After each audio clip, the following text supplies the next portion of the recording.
pa man din pong buntis, saka po mga bata. Yan po, hanggang dulo po yan ay sunog po. Mabuti po at marami po nagbibigay po ng mga damit. Salamat po sa mga nagbibigay. Saka po pagkain.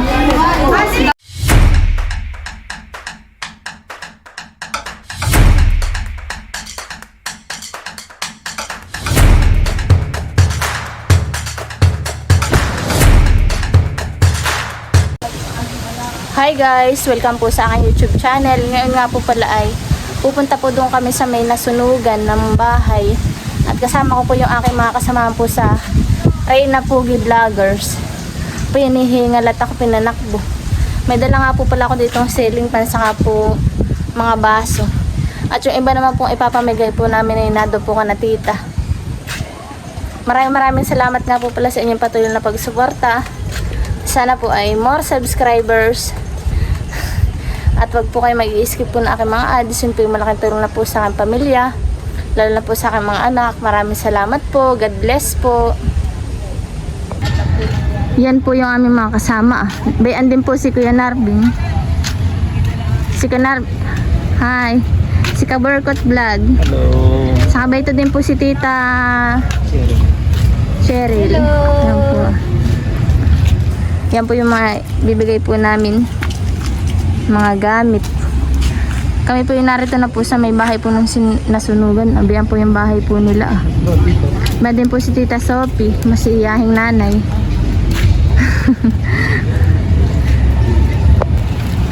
Malapit nga lang po pala dun sa amin ito pong pinangyarihan po ng sunog. Yan po yung kanilang bahay. Mga po mayroon pong gusto magbigay po ng tulong kahit magkano lang po yung mga kailangan po nila. At wala man lang po natira doon po sa kanilang mga kagamitan. Mabuti po at wala pong nasalanta. Mayroon pa man din pong buntis saka po mga bata. Yan po, hanggang dulo po yan ay sunog po. Yan po yung kanilang bahay, kanapinsan. Po yung bahay po ng aming nakakakilala po dito. Awa naman po.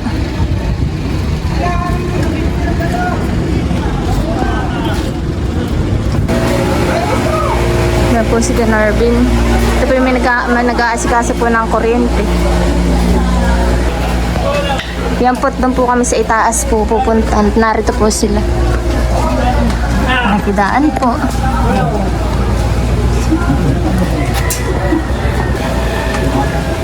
Ito po yung nasunog pong mga bahay. Nandoon sa may dulo po. Yan po.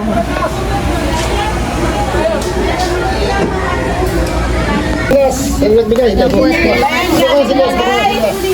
Ate Cheryl, sila Tar. Salamat. Si Tiyo, iya. Po yung mga dala po namin.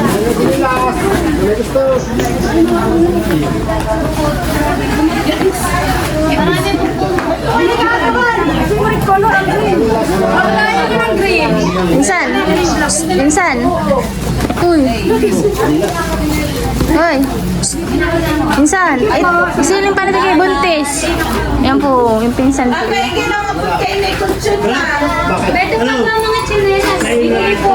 Beto pa yung kana. Tia. Ito yung mga nasunugan, no? Ay, itong baso. Ikaw mo na ito. Yung baso. Salamat po sa nagbigay. Salamat po.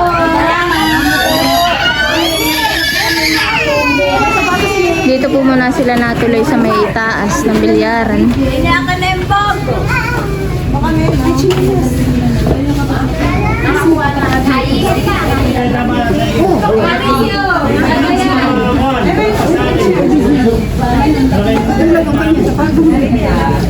Asa si Dito ate?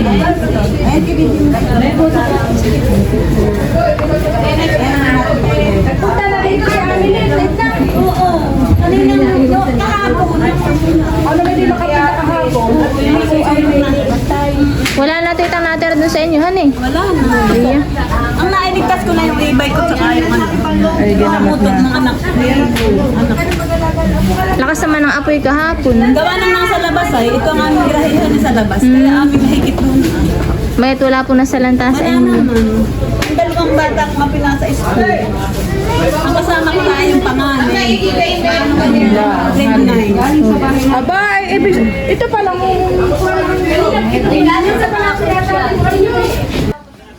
Ito po ang lagay po nila.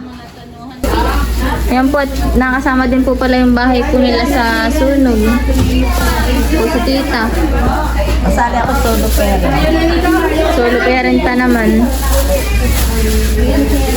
Dahil yung aking apo, hindi ko masunog. May gusto ko din. Sino po? Ay, yung aking apo mo yun. Sampu ah. Magsiservice. Ay, may hindi ako matuloy. Umalis. Ang panay na ang pakiramdam ko. Maigi po, hindi mo po iniwan. Wala pag ako magsiservice dito sa Kalapite, diniwan ko lang. Ang may gusto pa rin. Maigi po, hindi po iniwan yung mga bata.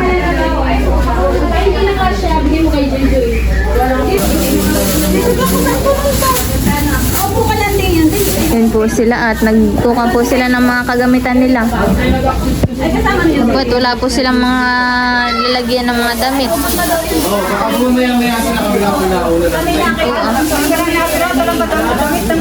Wala ito yung natirahan eh. Iya. Kami dumaan pa kahapon dito ay hindi pa nasusunog yung inyong bahay. No, ako'y galing doon. Bilis nga, makatanga. Yan po, meron po pa man din siya ditong magandang baby. Yan po Meron po siyang 2 anak. Babae at lalaki. Saka buntis pa po siya. Kasi ganito na po yung nangyari. Wala po natira sa kanila kahit ano.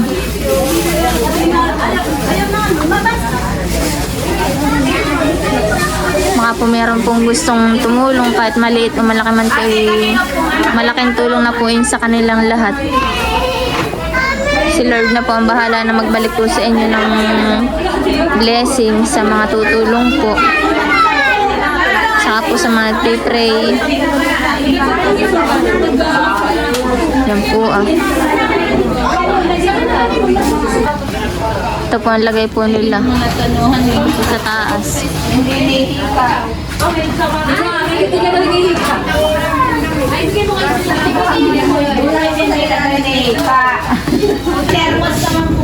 Ba't kami po ipaalis na?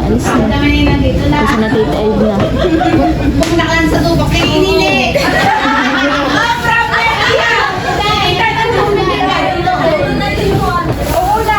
Mabuti po at marami po nagbibigay po ng mga damit. Salamat po sa mga nagbibigay. Saka po pagkain. Yan po sila.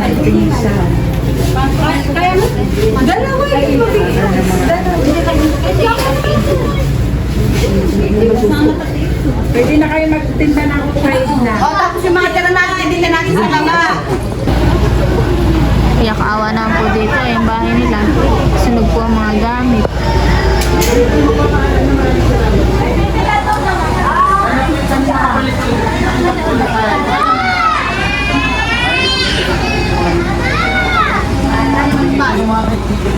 Yung pong poste ginagawa na po nila agad kung nasira. Na-actionan po agad ng manggagawa. Kami po ay pauwi na. Salamat ha.